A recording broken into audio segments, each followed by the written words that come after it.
Hello students, आज हमारा जो 9th क्लास का जो फर्स्ट चैप्टर है सिविक्स का, democracy in the contemporary world, यानी कि समकालीन विश्व में लोकतंत्र। तो पिछले वीडियो में हम डिस्कस कर चुके हैं कि जो लोकतंत्र का जो विस्तार है संसार में, वो विस्तार जो है वो समान रूप से नहीं हुआ है। आज संसार में 100 से अधिक देशों में डेमोक्रेटिक जो गवर्नमेंट है वो अपना शासन कर रही है और वहाँ लोगों को कुछ मूलभूत अधिकार और सुविधाएं, उनके पास स्वतंत्रताएं भी हैं और वो अपने शासकों का स्वयं चुनाव भी करते हैं। तो उसमें हमने लोकतंत्र के जो 2 किस्से हैं, जैसे हमने चर्चा किया, उसमें एक तो था हमारा जो दक्षिण अमेरिका का जो देश था चिले, और दूसरा था पोलैंड। उन दोनों के जो एग्जाम्पल्स थे, जो उदाहरण थे, उनके बारे में हम चर्चा कर चुके हैं। अब हमारा जो नेक्स्ट टॉपिक है वो ये है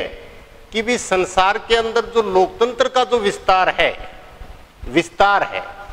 उस लोकतंत्र के विस्तार के विभिन्न जो चरण हैं, लोकतंत्र विस्तार के जो विभिन्न चरण हैं, उन चरणों के बारे में हम डिस्कस करेंगे। तो जो लोकतंत्र विस्तार के विभिन्न जो चरण हैं, तो उसमें हम देखते हैं कि भाई इसकी जो शुरुआत है, या इसको हम ये कह सकते हैं कि जो विस्तार हुआ है लोकतंत्र का, उसकी शुरुआत कहाँ से हुई और वो कौन से कारण थे, और फिर धीरे धीरे जो है वो संसार के अंदर लोकतंत्र का विस्तार हो गया। तो यहाँ हम सबसे पहले डिस्कस करते हैं कि 1688 यानी कि 1688 में इंग्लैंड के अंदर एक गौरवपूर्ण क्रांति होती है। इंग्लैंड में एक ग्लोरियस रिवॉल्यूशन होता है। इसको हम ब्लडलेस रिवॉल्यूशन भी नाम देते हैं। इसका रक्त विहीन क्रांति, गौरवपूर्ण क्रांति, जो 1688 में ये क्या हुआ था कि इंग्लैंड की जो पार्लियामेंट है, उस पार्लियामेंट ने, वहाँ उस समय का जो शासक था जॉर्ज प्रथम, जिसको पद से अपना इस्तीफा देना पड़ा था, त्यागपत्र देना पड़ा था, और जॉर्ज जो प्रथम आया, उस प्रथम ने जो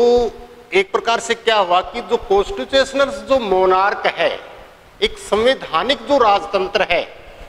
क्योंकि पहले क्या था, इंग्लैंड के अंदर अब भी राजतंत्रात्मक शासन प्रणाली है, लेकिन वो एक कॉन्स्टिट्यूशनल मोनार्क है। वहां क्या हुआ कि पार्लियामेंट जो है उसको, उस मोनार्क को अधीन कर दिया गया, यानी कि जो पावर का जो ट्रांसफर है वो जॉर्ज सेकंड ने, और वो दे दिया पार्लियामेंट को। और उस पार्लियामेंट के अंदर जो रिप्रेजेंटेटिव्स थे, जो प्रतिनिधि थे, वो जनता द्वारा निर्वाचित थे। यानी कि जॉर्ज सेकंड ने, जॉर्ज द्वितीय ने अपनी पावर जो है उसको ट्रांसफर कर दिया जनता द्वारा चुनी हुई जो एक प्रतिनिधि सभा थी, पार्लियामेंट। तो यहां से हम देखते हैं कि इंग्लैंड के अंदर 1688 के अंदर जो ग्लोरियस रिवॉल्यूशन हुआ, और उसके बाद इंग्लैंड की पार्लियामेंट जो थी, उसने अपने नागरिकों के लिए कुछ फंडामेंटल राइट्स जो हैं वो प्रोवाइड किए गए, जैसे उनको फ्रीडम ऑफ स्पीच है, या जैसे हम ये कह सकते हैं कि राइट टू रिलीजियंस का है, या हम ये कह सकते हैं राइट अगेंस्ट एक्सप्लॉयशंस का है। कुछ अपने नागरिकों को मूलभूत अधिकार और सुविधाएं दी, जिसको अधिकारों का मैग्ना कार्टा के नाम से जाना जाता है। तो यहाँ हम देखते हैं कि इंग्लैंड की जो 1688 के अंदर जो गौरवपूर्ण जो क्रांति थी, उसके बाद हम देखते हैं कि 1776 के अंदर, यानी कि जो अमेरिका है, या हम ये कह सकते हैं USA, United state of America, United state of America, इसके अंदर ब्रिटेन की 13 कॉलोनी थी। 13 जो है वो उपनिवेश थे इंग्लैंड के, और इन उपनिवेशों की जो जनता जो थी वो इंग्लैंड के नागरिकों के पास जो मूलभूत अधिकार और सुविधाएं थी, ऐसी स्वतंत्रताओं की डिमांड करने लगी। और फिर जब काफी एक लंबा एक थोड़ा सा संघर्ष चला, इसके अंदर एक स्वतंत्रता संग्राम आंदोलन चला जॉर्ज वाशिंगटन के नेतृत्व में, और जॉर्ज वाशिंगटन के नेतृत्व में ये 13 उपनिवेश जो हैं एकत्रित होकर के और इन्होंने आजादी के लिए संघर्ष किया और इन 13 उपनिवेशों ने मिलकर के बनाया यूएसए, यानी कि अपना एक संघ बनाया। उस संघ में शामिल है ये 13 उपनिवेशों के आज अमेरिका के अंदर 50 स्टेट हैं। उस जब आजादी मिली 1776 में अमेरिका को, 1776 में, तो उस समय 13 उपनिवेश थे, आज वो 50 स्टेट हैं। और वहां से फिर क्या हुआ, सन 1789 के अंदर अमेरिका के अंदर जो है वो एक जो कॉन्स्टिट्यूशन असेंबली जो थी, उस कॉन्स्टिट्यूशन असेंबली ने अपना एक संविधान जो है वो तैयार किया और फिर इसने हम ये कह सकते हैं कि अपने नागरिकों के लिए कुछ मूलभूत अधिकार और सुविधाएं प्रदान की। लेकिन यहाँ हम देख सकते हैं कि उस समय अश्वेत जो लोग थे, एफ्रो अमेरिकन, उन एफ्रो अमेरिकन लोगों को वोटिंग राइट्स नहीं दिया गया था, यानी कि उनको एक प्रकार से हम कह सकते हैं कि दोयम दर्जे का नागरिक वहाँ माना गया था। लेकिन बाद में जो जूनियर मार्टिन लूथर किंग के नेतृत्व में एक बहुत बड़ा अश्वेत जो आंदोलन शुरू हुआ और उस आज के बाद 1965 के बाद जो है अमेरिका के अंदर अश्वेत लोगों को जो है बराबरी का दर्जा दिया गया था। उसके बाद हम देखते हैं 1789 की जो फ्रांसीसी क्रांति है। देखो, फ्रांसीसी क्रांति की संसार में एक बहुत बड़ी देन है। स्वतंत्रता, समानता और न्याय, ये जो विचार जो थे, ये विचार जो है पूरे संसार में फ्रांसीसी क्रांति के बाद फैले हैं। यानी कि प्रत्येक आदमी स्वतंत्र हो, सभी लोग समान हो और एक समान सभी को आगे बढ़ने का अवसर प्रदान करें। और फिर यहाँ हम कह सकते हैं कि 1791 के अंदर फ्रांस को जो है वो एक रिपब्लिक स्टेट डिक्लेयर कर दिया जाता है, एक गणतंत्र देश जो है वो डिक्लेयर कर दिया जाता है। गणतंत्र देश वो देश होता है जहां हेड ऑफ द नेशंस होता है, यानी कि जो राज्य का जो मुखिया होता है वो इलेक्टेड बाय द पीपल हो। जैसे इंडिया के अंदर अपना जो प्रेसिडेंट है हेड ऑफ द नेशन है, लेकिन ये प्रेसिडेंट जो है 5 वर्ष के लिए इनडायरेक्टली जो है ये इसका चुनाव करवाया जाता है। अब जैसे इंग्लैंड है, इंग्लैंड के अंदर क्या है, ब्लड रिलेशन के आधार पर मतलब जो एक हम ये कह सकते हैं कि परंपरागत पीढ़ी दर पीढ़ी जो है वो वहाँ पद उसको अपने मिला हुआ है,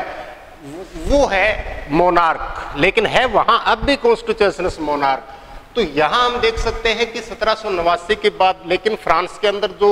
महिलाओं के लिए भी काफ़ी बड़ा आंदोलन चला था और बाद में जाकर के, काफ़ी बाद में जाकर के जो है 20वीं शताब्दी में महिलाओं को वोटिंग राइट मिला है वहाँ। तो उसके बाद हम देखते हैं जो दूसरा जो हमारा टॉपिक है, ये तो था लोकतंत्र के विस्तार के विभिन्न चरण। उसके बाद हम देखते हैं कि उपनिवेशवाद का जो अंत है, उपनिवेशवाद का अंत।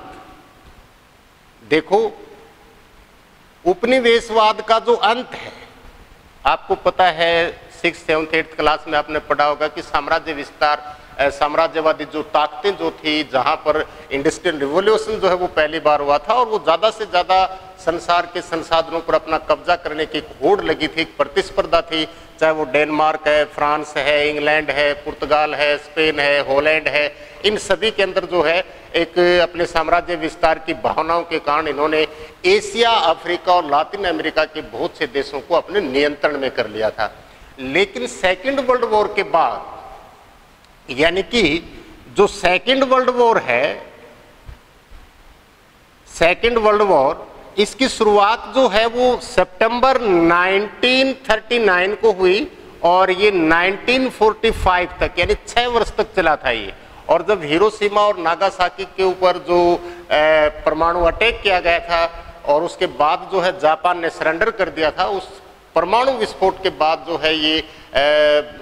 युद्ध जो है वो बंद हो गया था और जापान ने सरेंडर कर दिया।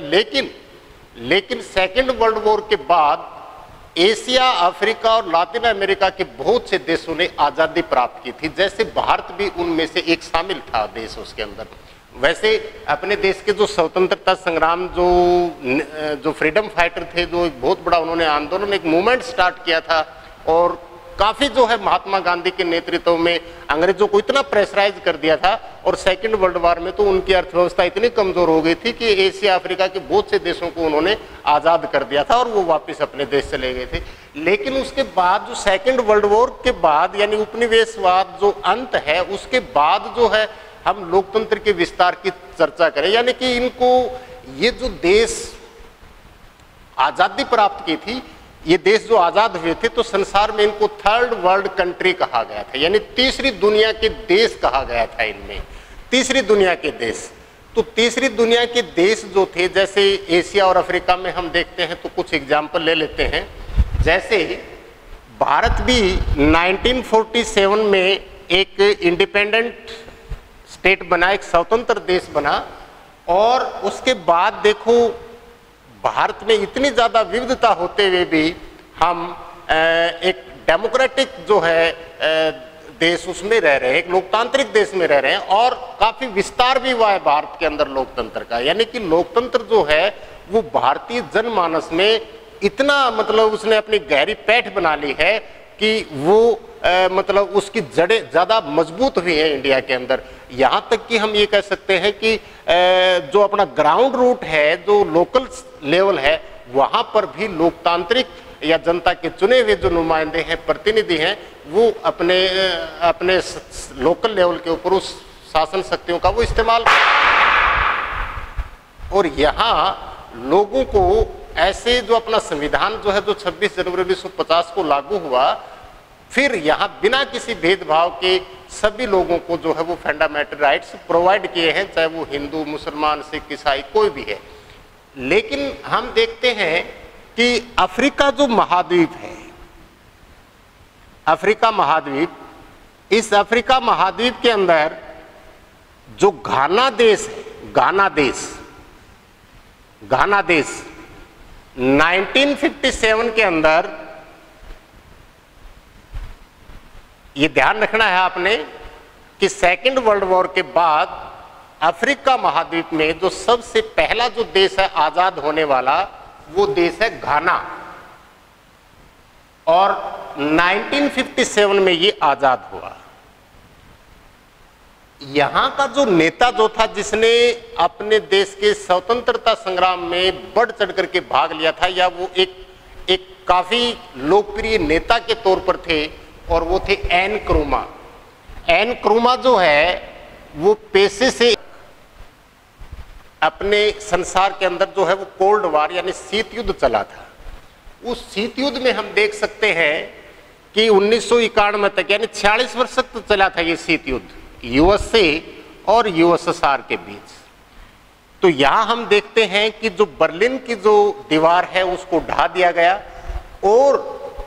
यूएसएसआर के जो समर्थक राष्ट्र थे, विशेषकर पूर्वी